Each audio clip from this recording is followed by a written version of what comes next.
आरती, तुम इस शादी से खुश तो हो ना? जी हाँ। पता है, मैंने जब तुम्हें पहली बार देखा था ना, मैं तभी समझ गया था कि ऊपर वाले ने तुम्हें मेरे लिए ही बनाया है। और संजोग देखो, मेरे माँ बापों को भी तुम पसंद आ गई, और शायद तुम्हारे माता पिता को मैं। पर एक बात बताओ, मैं तुम्हें पसंद हूँ ये तुमसे तो पूछा गया था ना? जी नहीं। अरे ये क्या बात हुई? जिसकी शादी होनी है कम से कम उससे तो पूछा ही जाना चाहिए। जी हमारे गांव में लड़कियों से नहीं पूछा जाता है। ये तो बड़ी गलत बात है। मैंने तो आपको ठीक से देखा भी नहीं था, बस एक नजर ही देख पाई थी। अरे पर तुम तो मेरे सामने ही बैठी थी उस दिन। जी बैठी तो थी, पर नजर उठाकर आपको देखने की हिम्मत ही नहीं हुई मेरी। तो लो, अब देख लो, क्योंकि अब तो कोई चारा नहीं बचा है। अब तो हो गया अपना ब्याह, अब तो तुम्हें जीवन भर यही चेहरा देखना पड़ेगा। असल में आरती एक बहुत छोटे से गांव में रहती थी। उसकी शादी बगल के गांव सूरजपुर के रहने वाले अनिल के साथ हुई थी। अनिल बहुत ही भोला और सीधा आदमी था। फिर 2 दिन बाद।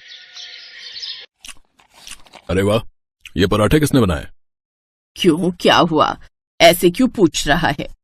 ये आपके हाथ का स्वाद तो नहीं है माँ? ये तेरी भाभी ने बनाए, तभी तो मैं कहूँ माँ ये पराठे बहुत स्वाद बने। भाभी हैं कहाँ? वो नहाने गई है, आती ही होगी।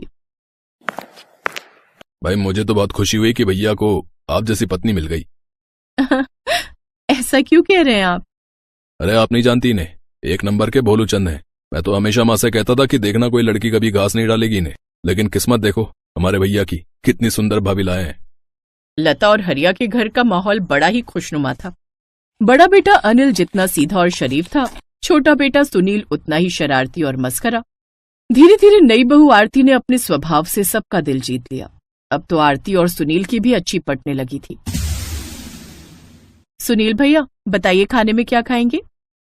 आप मुझसे पूछ रही हैं भाभी? हाँ, हर रोज मैं घर के बड़े लोगों से पूछती हूँ, मगर कभी घर के सबसे छोटे से भी तो उनकी पसंद पूछनी चाहिए ना। कसम से भाभी, आज आपने बता दिया कि आप कितनी अच्छी हैं, वरना मुझसे तो यहाँ कोई पूछता ही नहीं कि मुझे क्या पसंद है। वैसे भाभी मुझे ना आपसे एक जरूरी बात करनी थी। हाँ बोलो ना भैया। यहाँ नहीं भाभी, अगर माँ पापा ने सुन लिया तो बवाल हो जाएगा। आप एक काम करो, जब आपका काम पूरा हो जाए तो हम छत पर बात करेंगे। ठीक है, मैं आ जाऊंगी। ये कहकर सुनील छत पर चला गया और फिर थोड़ी देर बाद आरती भी वहां आ गई। अरे वाह, छत पर कितना अच्छा लग रहा है ना, कितना अच्छा मौसम है। अरे भाभी आपको इस मौसम की पड़ी है, और यहाँ मेरे जीवन में पतझड़ आने वाला है। मेरी मदद करो भाभी। मैं कुछ समझी नहीं भैया। भाभी वो कमलापुर का नाम सुना है ना आपने? वहाँ एक लड़की रहती है रितु, मैं उससे प्यार करता हूँ। हे भगवान, ये क्या कह रहे हो भैया? प्रेम विवाह करना चाहते हो आप? हाँ भाभी, लेकिन रितु को देखने रिश्ते वाले आने लगे हैं और उसकी जल्दी ही किसी से शादी हो जाएगी। उधर उसकी जान सूख रही है और इधर मुझे चैन नहीं आ रहा। अब अच्छा, मैं कोशिश करती हूँ। सुनील ने भोली भाली आरती को बड़ा खतरनाक काम सौंप दिया था, पर आरती ने भी अपने सास ससुर से जिद करके उन्हें मना लिया और आखिरकार सुनील की शादी रितु से हो गई। रितु एक अमीर जमींदार की बेटी थी। ये क्या माँ जी, आप लोग चूल्हे पर खाना बनाते हो? हाँ छोटी बहू। क्या माँ जी, आजकल चूल्हे पर खाना कौन बनाता है? अरे मैं बनाती हूँ ना, तेरी जेठानी आरती बनाती है और हमारे गांव की तो सारी औरतें बनाती हैं। माँ जी, अब तो गैस चूल्हे का जमाना है, न लकड़ी का झंझट, न धुएं की चिंता और न ही फूकने की टेंशन। हाँ वो तो मैंने भी सुना है, पर रोटी में गैस तो नहीं भरती होगी ना? क्या? अरे नहीं माँ जी, ऐसा कुछ नहीं है। इस सब के बाद हम गैस चूल्हे पर खाना बनाएंगे। ठीक है छोटी बहू, जैसा तुम ठीक समझो। उम्र और रिश्ते दोनों में छोटी होने के बावजूद रितु सामने से आरती को काम बताती रहती, पर घर में कलेश ना हो ये सोचकर आरती कुछ नहीं कहती। इस तरह धीरे धीरे रितु ने आरती और लता दोनों को गैस चूल्हा जलाना सिखा दिया।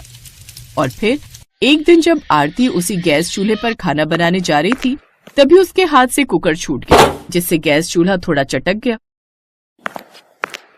ये क्या कर दिया तुमने? चूल्हे पर खाना बनाने वाली तुम्हें चाहे लाख सिखा लो, लेकिन तुम रहोगी गवारी। ये कैसी बात कर रही हो तुम रितु? ये गलती से हुआ मुझसे, और वैसे भी मैं तुम्हारी जेठानी हूँ, तुम इस तरह मुझसे कैसे बात कर सकती हो? हाँ तो मैं क्या करूँ? मेरे पापा ने इतना महंगा चूल्हा दिया था मुझे, तुम्हें पता भी है कितने का आता है ये शहर से? ना तो मुझे पता है और ना ही जानने का शौक है, समझी तुम? शौक? अरे पैसा चाहिए, औकात चाहिए, समझी? आइंदा से कभी मेरे गैस चूल्हे को हाथ मत लगा लेना, समझी? ना मेरे चूल्हे को और ना मेरे फ्रिज को। ठीक है रितु, अब तो यही सही रहेगा। उस दिन आरती बहुत रोई।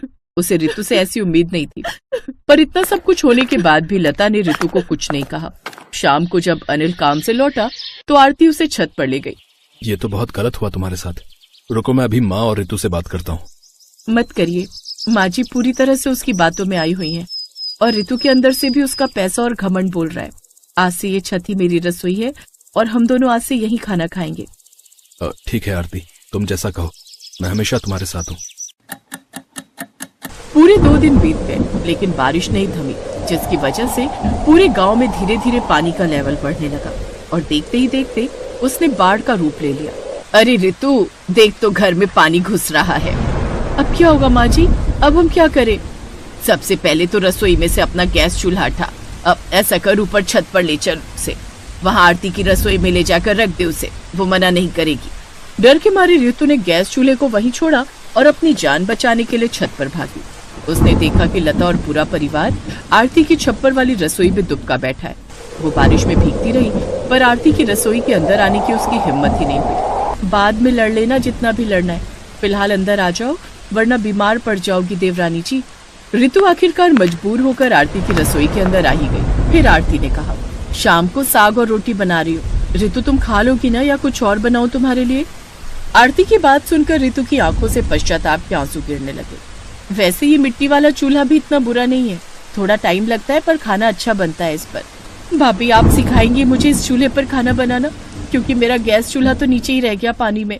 रितु की बात सुनकर सभी लोग हंसने लगे और आरती की छत की रसोई और उसके चूल्हे ने पूरे परिवार को फिर से एक कर